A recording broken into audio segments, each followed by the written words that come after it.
Hello, everyone. I'm David Galia, CEO and co-founder of Humanity Works, a company which is involved in the provision of human and AI collaboration services to professional service firms.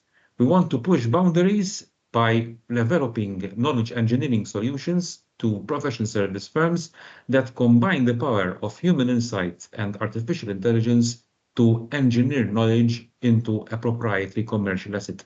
With me today, I have Erik Schwartz.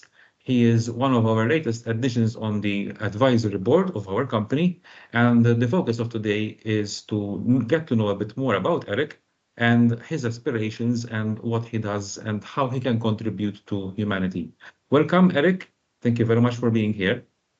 David, it's a pleasure to be here today, and thank you so much. As the sun sort of hits me from the side, which is a rare event here in the south of UK, especially in the winter, it's lovely to be with you, and it's great to be Yes, part of good. this incredible project. So thank you for having me on board. Very good. Bringing some sunshine from the UK, which is quite unusual at this time of the year, no? That's right. That's Good, right. Erik. You can see it on my Good, face. Erik. I have no Yeah, I blinds to can see protect it. your face lit up, really, literally. Well, that's because you're on the phone and we're talking about this project, which just fills me with light and joy. Yeah. Okay, Eric, can you tell me a bit about yourself? Sure, I'm happy to. Thanks for again. So a little bit about me. I have been throughout my career, I've been focused in the space of information retrieval for the entirety of my career. It started back in the early 90s when I came out of university. I got involved and didn't know what this thing was, a web browser and the web, which are now part of our everyday language. It's as familiar as air and water to us now, or Yeah. electricity. I didn't know what it was, but I knew I wanted to be involved with it. And so I got involved with building websites and some of the early digital transformation projects, which was literally converting paper into online assets, taking paper documents, journals, manuscripts, newspapers, recognizing the characters inside of that Yes. content and putting them into large search engines. I spent a number of years building digital libraries for governments and libraries and large media companies, and I ended up working at a search engine company, which then ended up getting acquired and ended me at Microsoft in the late 2000s. So I joined Microsoft SharePoint team for a couple of years as part of that acquisition, where we managed our clients' transition from their products into the Microsoft stack. And then I came and changed my career a little bit, and I took on a senior product roles inside of large corporate organizations, where I built and ran knowledge discovery platforms, which are large search engine recommendations and data platforms that Mm. power customer facing applications. So at Comcast for about 8 years, we built we took a number of databases inside the organization and brought them into a single repository, and then built a single service that the business could run their video products from a single dashboard and a single set of experiences. And then I came over to brought me to the UK in 2018. I took on a similar role for a company called Elsevier, where we built a knowledge platform for their journals and their customer facing applications in the academic and government space. And that brings me to today. I've been out of Elsevier for a few years right now. I've started a little business that I call the AI Expert, and you can find me on the web at theaiexpert.ai. I'm focused on small and medium businesses, and I just love the energy that we can get from working with leaders that are forward-looking, that know that they want to bring AI into their organizations, but sometimes struggle with understanding what it is and how it works, understanding where it fits, and then understanding how to actually put it in. And that's where I'm spending all my time. Very good. So you started your origins in the back old days in document management, so to speak, no? And transitioning progressively to knowledge management. And today you are sitting on AI, which is the hot potato that everyone is talking about, right? I feel like we've been riding those waves of document management to knowledge management to AI implementation. They've all sort of had their place over the last few decades as we transitioned and added more digital literacy to our projects and to our programs. Good. What inspired you, Eric, to join our board of advisors? Well, I think one of the things that gives me the most energy is when I've been doing a little thing in London where I take leaders and executives through a program. And I take these are people that are passionate about AI. They're very curious about AI, but have never built a software package in their life. I take them through a program where in a single day we go from idea to a shipped app that they can look at on their phone or they can look at on the web, and the joy and the experience that these leaders get from just being able to get hands on with the technology and see what it can do is the reward in and of itself for this program, and it's really sort of taking off with a life of its own. So it's that experience of being able to help leaders to understand the technology, to understand where it fits in their business is something that's driving me from a passion perspective. And one of the things I'm most excited and that drove me to Humanity Works is that this team and the group that we put together is going to help us do this at a much bigger scale. So that's the driver for me. How is your experience? What is your experience and your view about the intersection between technology and the human? Do you feel that technology is the solution to all of the problems, or is there much more than meets the eye? David, let me pull you back there and correct you for a second, because the vast majority of the times, technology is not the solution, right? It's a solution looking for a problem. And so the intersection between technology and humans is really at that nexus of where the problem space lives, right? And so focusing on the problem, I literally had a conversation this morning where someone came to me and said, Erik, how do I make AI work for me? And he had a set of problems that he wanted to, like, which AI model do I use, and where do I get training, and how does it help me with my sales process, and how's it do this? How can I do that? And I said, hold on a second, let's step back a second, right? Let's understand what's the problem that you're trying to solve. And the beautiful thing about what AI does is it allows us to take on problems that were previously too hard, too labor intensive, or too expensive, or just purely unsolvable without a ton of resources. Now we're enabled to do that. And so that's the intersection that I see between AI, between humans and technology, is in that problem space where we're solving business problems, we're solving customer experience problems, we're solving pain points or friction points, or just things that really drain us, and we can alleviate that with the power of technology. Yes, I fully agree with you. I mean, my experience in managing several digital transformation projects, technology is rarely the problem. In fact, technology is the least of the problems in most cases. There are two major dimensions that unfortunately organizations don't take into account, or they just give lip service to, which are the business process model, and in most cases, even more serious is that they lack a due consideration of the human being. Because at the end of the day, any transformation requires ownership and involvement of the human being. And this is precisely where these projects fail. That is at least from my experience. I don't know what you think about that.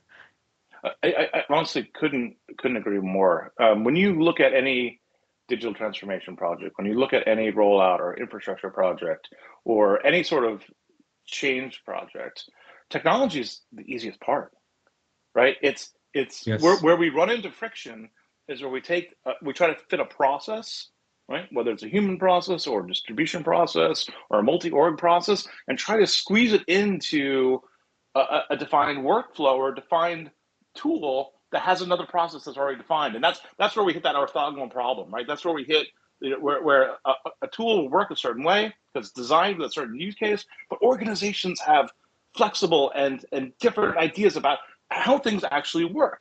And it's being able to unpack those things that actually work and then put processes around that to enable that instead of trying to change it, right? It's someone once told me, right? It's if you look at a river, right, and you put a rock in front of it, of a river, the water always finds a way to get down the hill, right? And this is human nature, right? This is the way nature works. Is we always find a way to go from high potential down to low potential, from things that are elevated down into things that are simpler. But when we put problems in the space, we find as humans ways to work around that.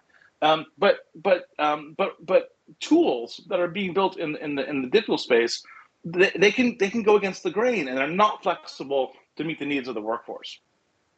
Yes, precisely. Do you see that people have misunderstandings of what AI is about in your work, from your experience? I think I don't know if we're at the point yet where we have misunderstandings. There's a lot of fear, for sure. Yes. There's a lot of curiosity. There's a lot of concern. People are worried about, will it take their jobs? People are worried about whether it will take over the internet or will take over their computers. People are worried about security. They're worried about their own IP. So there's lots of fears. And so I think that stems from understanding how AI works and how it's configured today. Those are kind of problem areas that I see when we walk into clients. Mm. Yes, one of the things I distinguish is between what we call the traditional business intelligence and artificial intelligence of what we do today. And I like getting an analogy of how my son has studied for his biology exam. Uh, in the first round, my son used to study for his biology exam just by studying by heart all the concepts, and I asked him for those concepts. And he really studied very hard on this basis. But then when he went to the exam, he failed the exam. Not he did fail, he didn't do very well in the exam because he did not have that practical application. The next time round, he worked past papers, he did a lot of laboratory reports, he did a lot of analysis, and then he did really well in his exam. So what's the difference between the two? In the first case, he got in a lot of data inside his mind, but he didn't have the capability to interpret that data in an appropriate way. And the way it is how traditional business intelligence used to work, because we got a lot of data, we got a lot of indicators, but it is essentially a statement of facts, analysis of those facts, a summary, and a summary and identification. In the case of AI, what we're seeing is a pattern of learning and reasoning, which is coming into place, which goes beyond the mere processing of information, but it is inferring new knowledge and also creating new patterns that can be replicated in the future. What is your view about this? Yeah, no, I think it's a really astute view, and I think one of the things that we see when we talk to customers about AI and we think about that learning path is that especially, I mean, going back to the example, right? When you talk about analytics, analytics inside the organization were always difficult to capture, they're difficult to process, difficult to understand, and they always had a pre either an intentional or unintentional bias applied to those bias to those metrics. They were there because someone wanted to prove a point and was trying to bend the data into a way that helped them tell the story, or they just didn't understand the data and they couldn't wrap their heads around it, and they would keep asking questions of the data, but the data either had gaps in it or wasn't being captured properly, or just didn't really capture all the information that needed to be there to tell the entire story. And these iterations took months, quarters. We would iterate and spend time on.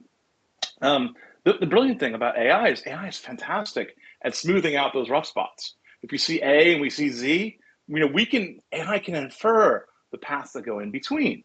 Well, not A to Z, but maybe A to F to M, right? We can Of sort of course. fill those things in.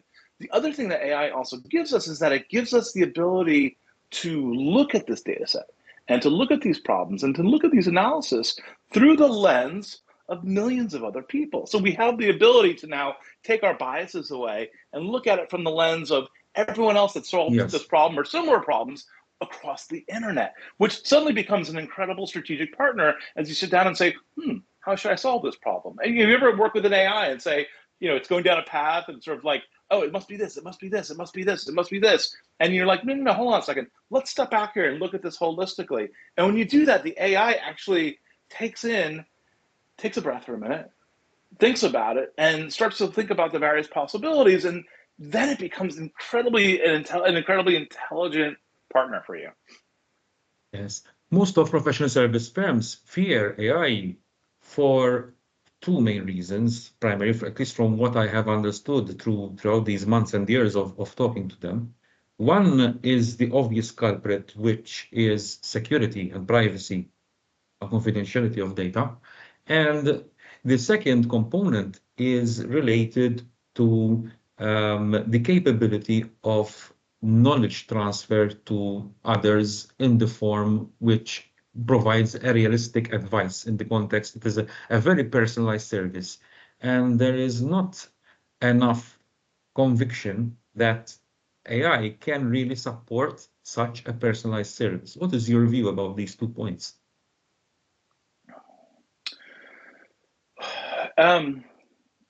Yeah, so that particular point challenges me because Let's start from the privacy consideration, which I think is yeah. quite.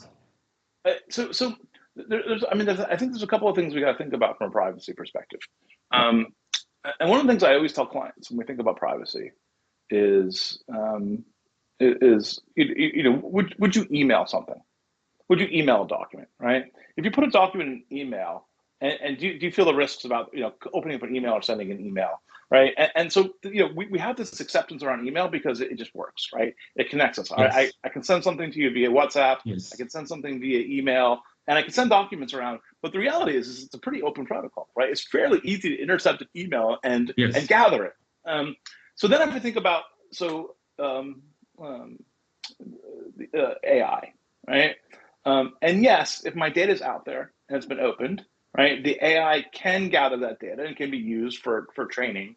But the reality is I'm sending data into the AI. There's a reason that the AI has a knowledge cutoff date, because actually pushing data into the AI itself is a very expensive process, right? And so these AI companies, these large scale, these frontier AI labs that are building these AI models, such as OpenAI and Claude and Gemini from Google, they run a very, very expensive process which pushes information right now. The technology doesn't exist today for us to actually push data in real time into the AI. Now you say, well, Eric, I sit down with ChatGPT and it remembers my conversation. That's because it's got some tricks, right? It's got some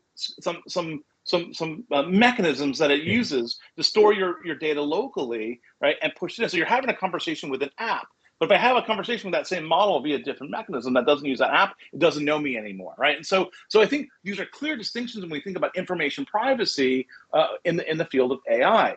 And so the point is that it's very expensive for our data to actually go into the brain. They haven't solved that architecturally yet to put data into the I see. AI. Okay. And so the risk of sending data into an AI through a conversation is really sort of localized to your own experience, your own client desktop. You're just as much at risk putting something into a web page or putting something into an email as you are putting it into an AI, is the way I feel about it. And furthermore, these companies are getting better and better and better at setting up service level agreements with organizations to ensure privacy all the way through that entire transmission phase so that you can be insured. So for example, I'm working on a project right now for someone in the legal space, and you set up your own tenant within Azure, and it's guaranteed not to send traffic outside across the internet. And so all those pathways of where it could be intercepted are now obfuscated by Okay. the pathways. So what you're saying essentially that there are certain platforms which can give you a level of assurance of guarantee that your data will not essentially be disseminated. If you You're look at never Anthropic's 100% sure, obviously, but my point is that it's just as risky as going to a web page or sending something on the email or any transmission you send over the internet is just as likely to be intercepted as a conversation with the AI. or And the putting reality your is files that on the cloud, for example, like putting your documents on the cloud. putting your Exactly. documents on the cloud is far riskier, right? Yeah. Because it's out there, it's outside of your investment. If I have a conversation with ChatGPT, the memories are only stored inside of my ChatGPT, my web browser, and the ChatGPT application. That's the only place it lives, right? It doesn't. It lives Mm. inside the web browser. So where Yes. all your bank data lives, where all your finance data, your mortgage, your pension funds, all that live in the same web browser, right? Which is why we don't want to get into this whole Claude bot or Molt bot thing that's going on right now. But we have to be, if we're not sending our data out on the internet, we have to be careful of how we intercept it. Not having a conversation with a ChatGPT. So those are my views on privacy. So point being is, yes, we have to be aware, but we have to take the same provenance and the same care with our data with any digital system. Yes, definitely. I mean, I guess any data that you put on the cloud or anything inside an internet-based system, it is prone to potential exposure. So there needs to be obviously an element of safeguards that need to be in place to make sure that the data is as secure as possible. But you're never 100% sure. The reality is if you as soon as you put something on a computer, it's at risk. Yes. The only way to stay purely away from risk is to keep it on paper, or don't write it down at all. You can lose it. That if it's mine, I will lose it. Don't write it down at all. Just keep it as a conversation. If you really want to keep something private, don't even talk about it. Keep it in your mind. Yes. Yes, that's right. Good. Don't talk about it over a team meeting or recording. No, exactly. So anyway, so I think that gets into sort of the fear and the misconception of how the technology works and what are the underpinning systems around the technology that create the risk points, right? It's this Moltbot thing that I referenced a minute ago. It's leveraging an AI behind the scenes, but it's not the AI that's insecure. It's the orchestration of that data and conversations around those calls to the AI that are exposing your private data and your keys out on the internet. That's what solves the problem, right? What is so you had privacy. Well, sorry, what was the other dimension you were looking at? The other dimension focuses primarily on the overall effectiveness of the output that comes out from the AI in terms of recommendations and also potential delivery that can be generated. So this is very much very much a solvable problem, but it's also a symptom of garbage in, garbage out, right? So if the output from your AI is poor, it typically stems from the fact that you didn't ask it a very good question, or you didn't give it enough context. Let's step back a second and talk about the way AI works, right? Every conversation I have with ChatGPT, for example, one of these large language models, is completely stateless. That means that I call it the Finding Nemo problem. There was a fish in the movie Finding Nemo called Dory. And every time he went up to Dory, I said, "Hi, how are you? Nice to meet you." Like it never met you for the first time, yes. Right? That's what a stateless conversation is. Right. So every time I emit something to the AI, I have to tell it the whole backstory every time we pass that back and forth. Now, the AI clients, these desktop applications, have some good tricks, as I mentioned, to store that context, store those memories, and pass those along. But they have to be passed back and forth every time I have a conversation with the AI. So that being said, if I'm not getting good responses, or the quality of the responses isn't good, or the recommendations from the AI is not good, it's because we haven't done the right job of engineering the context around that conversation to make sure that it understands the problem that it's trying to solve, understands the question, understands the data that you're giving it, and understanding what the task is that you're asking it to take care of. So based on what you're saying, is it correct to interpret it as saying that the most challenging part of AI is really the inputs that go into it? I think that's a lovely summary. Mm-hmm.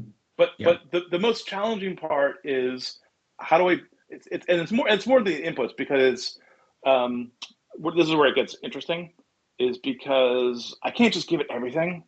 It just doesn't have enough memory. It will break. Like it's got a limited amount of brain space that it can use. Now, it's a technical limitation, and they're working on trying to solve that, but it's got a limited space. So I can't just give it all my domain knowledge all at once, right? But if I'm selective about the type of data that I give it, and it's contextual and relevant to the problem at hand, it will do a much better job of answering the question. So it is about the input, but it's also about filtering that input down into something that's really meaningful and relevant.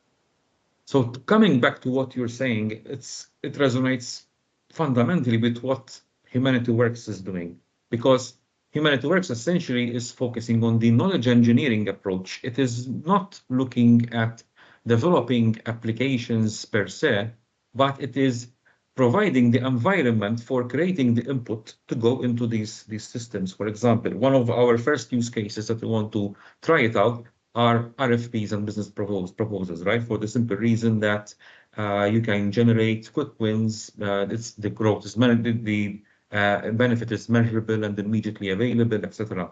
There are several applications which provide RFP solutions out there, which they use AI.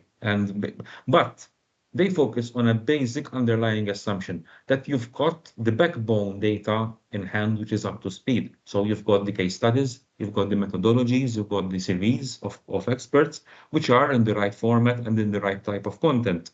So without those elements, the use case will not be possible to apply. Why? Because you need the proper inputs that go into the system in order to generate the right process. Because the value that clients can generate from AI is not getting input from the existing know-how that AI has from the external data, but from proprietary know-how of the company that it is using that same AI. I don't know what your views are on this point. I think this is a corollary to the point that Yes. we were just making about context, Yes. because anyone can come down and create a template, right, or a legal contract and sort of Yeah. fill in the blanks, right? But in order to make like RFP response or proposal response meaningful, you've got to have the context of your organization to be able to put that in there and create a differentiating offer. You have to understand the business problem. You have to understand the business context. You have to understand the regulatory environment and security environment and the risk environment associated with this. And so these are complex things.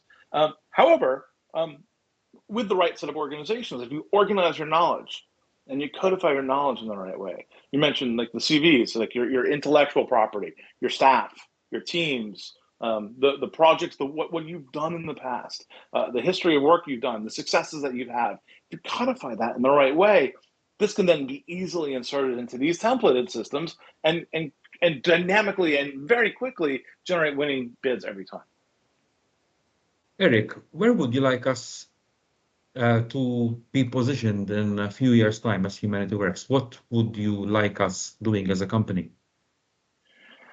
Well, I think I think we have every ambition in the world, but I think it's what I would love to see us do is that we are the go-to organization for bringing AI into your organization and driving professional services at high value.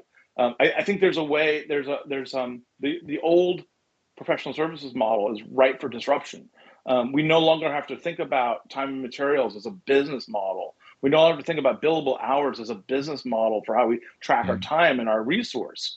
So we can help people that have high skills deliver high value solutions at incredible margins and with much reduced cost and much lower risk. And so, thinking about sort of solving all those, it was the old adage, right? You want it good, you want it fast, and you want it cheap, and you always have to pick two, right? Well, with AI, you can pick all three. So you can make it really good, you can make it really fast, and you can make it really affordable for your clients, and reduce the risk and margins. And for organizations to come and figure out how they can reinvent their business models and their go-to-market strategies in this model is exactly where we should be living, and doing that globally, worldwide. Yes, I fully agree with you. There's obviously quite a tough challenge because many professional service firms have its culture ingrained in them to move with the pyramid, and this involves breaking away from the traditional pyramid structure to become a more collaborative model between people and machine. Yeah, where AI becomes your strategic partner and can run all night for you, or run. I could be sitting here on the phone having this conversation with you while I've got 5 AIs running and building and solutioning and solving problems for 3 clients at the same time. And there's no reason that I can't multitask like that and keep that going. Yeah, definitely. Erik, thank you very much for your time. I look forward to work more closely with you in the future. Thank you so much. David, I'm so excited about the future we're putting together, and I can't wait to work more closely as well. Thanks for the time today. I'll see you soon. Fantastic, Erik. Thank you.